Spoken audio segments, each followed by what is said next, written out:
ایک مہینہ انسان جب مسلسل روزہ رکھے گا تو یقیناً کیا ہے یہ پیٹ میں جو بیماریاں ہیں، جو معدے میں سوجن ہونے والی تھی، اس کا خاتمہ ہوتا ہے۔ سال بھر میں ایک مہینہ یہ انسان کیا ہے ریہرسل کرتا ہے، معدے کو آرام دیتا ہے، تو مختلف قسم کی بیماریاں کیا ہیں ختم ہوتی ہیں۔ اب اس کے بعد جو لوگ روزہ رکھتے ہیں ان کو محسوس ہوتا ہوگا کہ ایک مہینہ روزہ رکھنے کے بعد اس کے بدن میں جو کیا ہے نشاط آتا ہے، جو فرتیلا پن آتا ہے، جو چستی آتی ہے، وہ محسوس کرتا ہوگا بنسبت اس آدمی کے جو آدمی روزہ نہیں رکھتا ہے۔ تو سال بھر کیا ہے وہ بوجھل رہتا ہے اور مختلف قسم کی بیماریوں میں مبتلا رہتا ہے۔ یہ تو دنیاوی نقصان اور فائدہ میں بتلا رہا ہوں، ابھی اخروی کیا ہے انجام تو بعد میں بتلاؤں گا قرآن و حدیث کی روشنی میں۔ یہ دنیاوی فائدہ میں بتلا رہا ہوں روزے کا، کہ جسمانی فائدہ کیا ہے کہ اللہ تعالیٰ نے روزے ہمارے اوپر فرض کیا ہے، ہمارا ہی فائدہ ہے، ہمارے ہی جسم کو فائدہ ہے، ہمیں ہی کیا ہے دنیا میں مختلف قسم کی بیماریوں سے کیا ہے بچنے کا ایک ذریعہ ہے، یہ فائدہ ہے۔ سائنسی تحقیق نے کیا ہے اس کو ثابت کیا ہے۔ اور یہ بھی ایک فائدہ ہے کہ انسان جب روزہ رکھتا ہے بھوک و پیاس کا احساس ہوتا ہے، چونکہ امیر تو کبھی بھوکا نہیں رہتا ہے، کھانے پینے کے انبار گھر میں ہے، مختلف قسم کے کھانا، کھانے پر کھانا، آئٹم پر آئٹم، یہ نہیں تو وہ نہیں تو وہ چلتے رہتا ہے، انہیں بھوک کے احساس نہیں ہوتا ہے۔ سفر میں جاتا ہے تو وہاں بھی مختلف قسم کے انتظام گھر سے کر کے لے جاتا ہے تاکہ سفر میں کہیں بھوک و پیاس نہ رہنا پڑے۔ روزہ جب ایک انسان رکھتا ہے، چاہے بادشاہ ہو، امیر ہو، وزیر ہو، کتنا ہی بڑا مالدار ہو، بھوک اور پیاس کا احساس ان کے اندر آتا ہے۔ بھوک میں ان کو رہنا ہے، پیاس میں ان کو رہنا ہے، گھر میں چاہے جتنی بھی دولت ہو، یہ احساس جب ان کے اندر آتا ہے کہ بھوک و پیاس کیا چیز ہے، اب ان کو معلوم ہوتا ہے۔ سال بھر ان کو معلوم نہیں تھا بھوک کیا چیز ہے، پیاس کیا چیز ہے۔ ایک غریب، ایک فقیر، ایک نادار، ایک یتیم، ایک بیوہ کئی دن کئی ٹائم کیا ہے بھوک و پیاس میں زندگی گزارتے ہیں، یہ احساس اس امیر کو نہیں ہوتا ہے۔ وہ جب روزہ رکھتا ہے تب ان کو یہ احساس پیدا ہوتا ہے کہ ایک فقیر آدمی کئی دنوں سے کھانا نہیں کھایا ہے، کیا گزرتا ہوگا اس کے اوپر۔ ایک بیوہ عورت کئی دنوں سے بھوک و پیاس ہے، ایک یتیم بچہ کئی دنوں سے نہیں کھانا پینا پایا ہے، اس کے اندر یہ احساس پیدا ہوتا ہے۔ جب خود روزے سے ہوتا ہے تب غریبوں کا احساس پیدا ہوتا، بیواؤں اور یتیموں کا بھوک کا احساس پیدا ہوتا ہے کہ وہ لوگ کیسے زندگی کاٹتے ہوں گے، ہم ایک ٹائم نہیں کھائے ہیں، دن بھر 12 گھنٹہ بھوکے سے ہیں، یہ ہم کو کیا ہے تکلیف پہنچا رہی ہے۔ تو بیچارے کئی دن تک بھوک و پیاس میں ہیں، انہیں کھانا نصیب نہیں، پانی نصیب نہیں، ایک لقمہ ان کو نصیب نہیں، یہ احساس ان کے اندر پیدا ہوتا ہے۔ پھر غریبوں کے اوپر صدقہ و خیرات کرنے کا جذبہ آتا ہے کہ غریبوں کو کھانا کھلانا چاہیے، غریبوں کو صدقہ و خیرات کرنا چاہیے، غریبوں کو کیا ہے پانی دینا چاہیے، غریبوں کا پیٹ بھرنا چاہیے تاکہ انہیں بھوک کا احساس نہ ہو، پیاس کا احساس نہ ہو۔ اس احساس کو دلانے کے لیے اللہ رب العالمین نے ہر غریب، ہر امیر کے اوپر کیا ہے اس روزے کو فرض کیا۔ اللہ رب العالمین کی کتنی بڑی حکمت ہے، بہت بڑی حکمت ہے۔ چند حکمتوں پر فائدے کو میں بتلا رہا ہوں، ورنہ بہت ساری حکمتیں ہیں، بہت سارے فائدے ہیں، اور اتنا وقت میرے پاس نہیں ہے کہ ساری حکمتوں اور سارے فائدے کو آپ کے سامنے بیان کر سکوں۔ بہرحال تو ایک امیر آدمی کے اندر جب یہ احساس پیدا ہوتا ہے تو لوگوں کے اوپر کیا ہے یہ ترس کھاتا ہے، پھر صدقہ و خیرات کرتا ہے، زکوٰۃ کا مال نکالتا ہے، غریبوں مسکینوں کا سہنا کرتا ہے۔ لعلکم تتقون، آپ کو سمجھ میں آ چکا ہوگا۔ یا ایھا الذین آمنوا کتب علیکم الصیام کما کتب علی الذین من قبلکم لعلکم تتقون، اے وہ لوگوں جو ایمان لائے ہو، تمہارے اوپر روزے فرض ہیں جس طرح کہ تم سے پہلے کے لوگوں کے اوپر روزے فرض کیے گئے تھے، تمہارے اوپر بھی فرض ہیں۔ لعلکم تتقون، تاکہ تم متقی اور پرہیزگار بن جاؤ، تاکہ تم متقی اور پرہیزگار بن جاؤ۔ ایسے فائدے روزہ رکھنے کی وجہ سے انسانی جسم کے اندر جو خون دوڑتا ہے رگوں میں، اس میں کمزوری آتی ہے۔ حدیث میں بتلایا گیا ہے کہ شیطان انسان کی رگوں میں دوڑتا ہے۔ رگ، خون جو ہمارے جسم میں رگوں میں جو دوڑ رہا ہے نیچے سے اوپر تک، اسی کو رگ بولتے ہیں۔ شیطان کو اللہ نے کتنی طاقت دی ہے کہ خون کے رگوں میں دوڑتا ہے، شیطان خون کے رگوں میں دوڑتا ہے۔ 24 گھنٹہ ہر آن ہر سیکنڈ ہمارے خون کے رگوں میں شیطان دوڑ رہا ہے، اور ہمارے لیے موقع تلاش کر رہا ہے، وہ ہاتھ میں لگا ہوا ہے، بیٹھا ہوا ہے۔ جیسے ہی موقع ملتا ہے 24 گھنٹے ہر آن ہر لمحہ یہ شیطان انسان کو بہکاتا ہے ہر اچھا کام سے روکتا ہے، ہر برے کام کی طرف اس کے ذہن کو موڑتا ہے، برے کام کی طرف لے جاتا ہے، اور ہر اچھا کام سے روکتا ہے، نماز سے روکتا ہے، زکات سے روکتا ہے، حج سے روکتا ہے، جو بھی حکم اللہ کا ہے اسے روکتا ہے شیطان، اور جو کام نہ کرنے کے لیے شریعت نے کہا ہے ان کی طرف دماغ کو متوجہ کرتا ہے، لے جاتا ہے، اس کا فائدہ بتلاتا ہے، اس میں اس کو عجیب قسم کی دنیاوی خوشنما، دنیاوی کیا ہے یہ چمک دمک رمک فائدے یہ سب سجھاتا ہے شیطان انسان کو، اور کہتا ہے یہ کر لو یہ فائدہ ہوگا، یہ کہتا ہے یہ کر لو یہ فائدہ ہوگا، شراب پیو انرجی آئے گی، شراب پیو یہ فائدہ ہوگا، جوا کھیلو مالدار بن جاؤ گے، سود کھاؤ بڑا مالدار بن جاؤ گے۔ یہ شیطان کیا ہے انسان کا ذہن متوجہ کرتا ہے، چوری کرو شیطان ذہن میں ڈالتا ہے فلاں آدمی بڑا مالدار ہے، وہاں مال ہے، حفاظت نہیں کر رہا ہے، یا دو ہی آدمی گھر میں ایک ہی آدمی ہے، جاؤ تم ٹولی بنا کر ڈکیت کی شکل میں لوٹ لو لاکھوں کروڑوں روپیہ، ایک ہی رات میں تم مالدار بن جاؤ گے، بڑے سے بڑا مالدار۔ یہ شیطان اس طرح کے اس انسان کو بہکاتا ہے، برے کاموں کی طرف لے جاتا ہے۔ تو میں بتلا رہا تھا، حدیث میں بتلایا ہے شیطان انسان کی رگوں میں دوڑتا ہے، ہر آن ہر سیکنڈ انسان کو شیطان بہکاتا ہے۔ روزہ کا مہینہ آ رہا ہے، شیطان کو جکڑ دیا جائے گا، باندھ دیا جائے گا، اس میں کنٹرول ہوتا ہے، وہی میں آپ کو بھی بتلانے والا ہوں کنٹرول کیسے ہوتا ہے، یہی میں ابھی آپ کو بتلانے والا ہوں۔ تو اس طرح سے شیطان انسان کو بہکاتا ہے 24 گھنٹہ، ہر وقت کیا ہے برائی کی طرف ان کو لے جاتا ہے، ہر اچھے کام سے روکنے کی کوشش کرتا ہے۔ جتنا تیز رفتار ہمارے شریر میں جسم میں خون دوڑتا ہے، اتنے ہی تیز رفتار میں شیطان ہمارے شریر میں دوڑتا ہے، اور نیچے سے اوپر تک چکر لگاتا اور بہکاتے رہتا ہے۔ اس لیے کہ انسان نماز پڑھ رہا تھا چھوڑ دیا، روزہ رکھ رہا تھا چھوڑ دیا، زکات دینے کے لیے سوچ رہا تھا مال کا حساب کروں، شیطان نے کیا بھگایا چھوڑ دیا۔ کیوں یہ سب کیسے ہو رہا ہے؟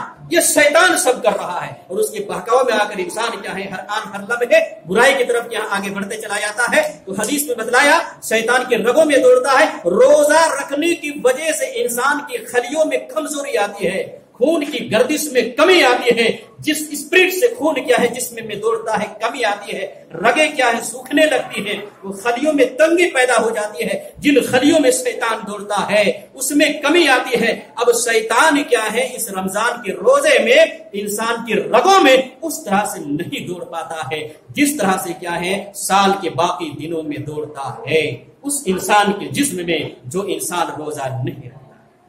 جب انسانی جسم کی خلیوں میں رگوں میں کمی آتی ہے، تنگ ہو جاتی ہے، اب شیطان کو دوڑنے میں بھی کیا ہے پریشانی ہو رہی ہے، کمی ہو رہی ہے۔ اس کی وجہ سے شیطان کیا ہے انسان کو بہکانے میں بھی کمی آتی ہے۔ اس لیے حدیث میں بتلایا گیا ہے کہ جب رمضان کا مہینہ شروع ہوتا ہے، اللہ کے رسول صلی اللہ علیہ وسلم نے ایک حدیث میں بتلایا، کیا بتلایا؟ اللہ کے رسول بتلاتے ہیں کہ اتاکم شہر، اتاکم رمضان و شہر مبارک، تمہارے پاس رمضان کا مہینہ جو کہ مبارک ہے آ چکا، مبارک مہینہ تمہارے پاس آ چکا ہے۔ یہ اللہ کے رسول صلی اللہ علیہ وسلم بیان فرماتے ہیں کہ تمہارے پاس رمضان کا مہینہ جو مبارک مہینہ ہے وہ آ چکا ہے۔ ہوتا کیا اس مہینے میں ہے؟ تفتح ابواب الجنہ، جنت کے سارے دروازے کھول دیے جاتے ہیں، وتغلق ابواب الجحیم، اور جہنم کے سارے دروازے بند کر دیے جاتے ہیں۔ جنت کے سارے دروازے کھول دیے جاتے ہیں، جہنم کے سارے دروازے بند کر دیے جاتے ہیں۔ وَتُغَلُّ فِيهِ مَرَدَةُ الشَّيَاطِينِ، اور بڑے بڑے سرکش شیطانوں کو بیڑیوں میں جکڑ دیا جاتا ہے۔ یہ رمضان کا مہینہ ہوتا ہے، بیڑیوں میں ان کو جکڑ دیا جاتا ہے، قید کر دیا جاتا ہے۔ وَتُغَلُّ فِيهِ مَرَدَةُ الشَّيَاطِينِ، یہ قرآن، یہ اللہ کے رسول صلی اللہ علیہ وسلم نے بیان فرمایا، اور بیان فرمایا وَلِلَّهِ فِيهِ لَيْلَةٌ خیر من الف شہر، اور یہ رمضان کے مہینے میں ایک رات ایسی بھی ہوتی ہے جو 1000 مہینے سے بہتر ہے۔ من حرم خیرہا فقد حرم، جو آدمی رمضان کے مہینے کی خیر و برکت سے محروم ہو گیا وہ ہر طرح کی خیر و برکت سے محروم ہو گیا۔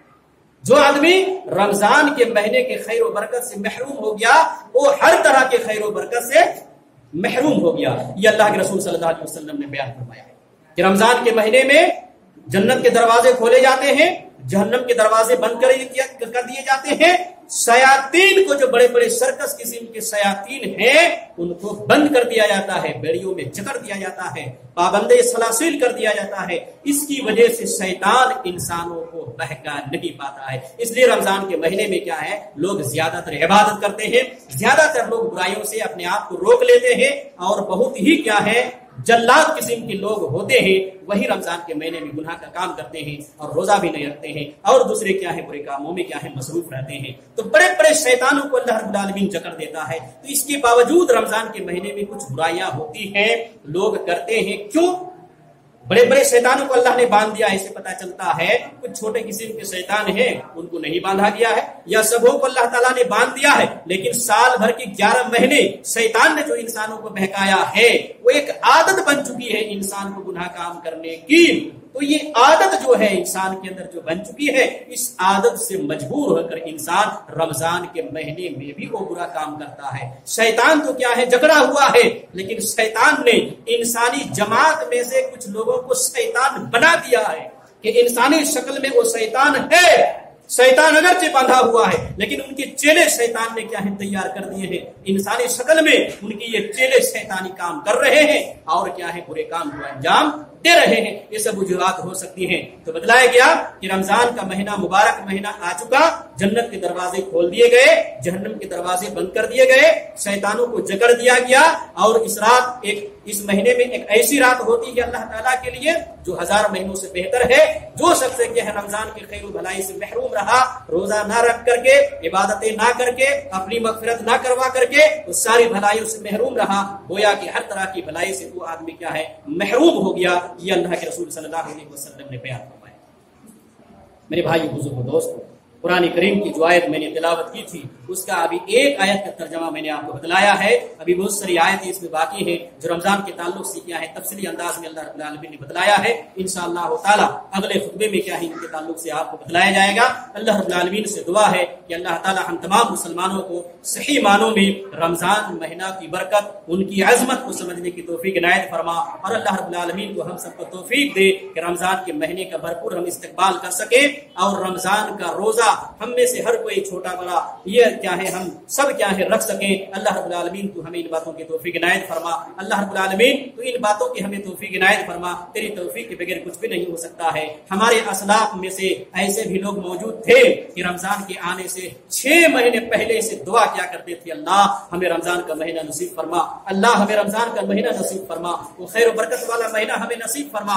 رمضان کے آنے سے 6 مہینے پہلے سے دعا کر رہے ہیں کہ اللہ رمضان کا مہینہ جلدی آئے کہ میں اس میں کیا ہے زیادہ سے زیادہ نیکیاں کما سکوں. اب جب رمضان کا مہینہ آ جاتا, رمضان کے روزے رکھ لینے کے بعد رمضان کے بعد 6 مہینے تک اللہ رب العالمین سے دعائیں کرتے رہتے کہ اللہ اس رمضان کے مہینے میں میں نے جو عبادتیں کی ہیں اللہ تو اسے قبول عطا فرما, اللہ تو اسے قبول عطا فرما. 6 مہینے رمضان کے آنے کے انتظار میں دعائیں کرتے اور 6 مہینے رمضان آنے کے بعد 6 مہینے تک قبولیت کے لیے دعائیں کرتے کہ اللہ رب العالمین تو ہمارے روزے کو, ہماری عبادتیں کو, ہماری تلاوت کو اور ہماری نمازوں کو, ہماری نوافل کو, ہمارے قیام اللیل کو, تراویح وغیرہ کو اللہ رب العالمین تو قبول عطا فرما. اے اللہ ہم سب گناہگار ہیں تو ہم سب کے گناہوں کو بخش دے. اللہ رب العالمین ہم سب کے گناہوں کو بخش دے, معاف کر دے. اللہ رب العالمین رمضان کی عظمت کو سمجھنے, ان کی برکتوں کو سمجھنے, فضیلتوں کو سمجھنے کی توفیق عنایت فرما اور ان کے مطابق عمل کرنے کی توفیق عنایت فرما.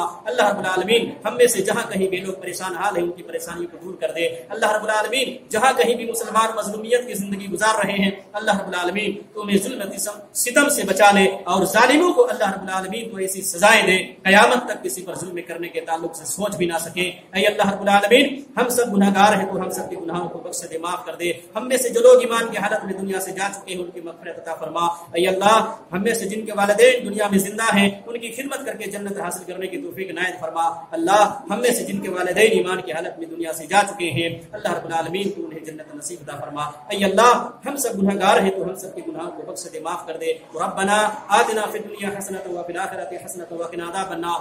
ربنا ظلمنا انفسنا وان لم تغفر لنا وترحمنا لنكونن من الخاسرین. واخر دعوانا ان الحمد للہ رب العالمین.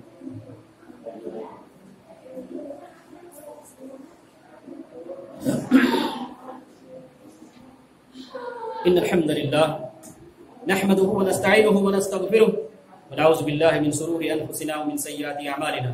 من يهده الله فلا مضل له ومن يضلل فلا هادي له واشهد ان لا اله الا الله وحده لا شريك له واشهد ان محمدا عبده ورسوله. اما بعد اعوذ باللہ من الشیطان الرجیم. بسم اللہ الرحمن الرحیم.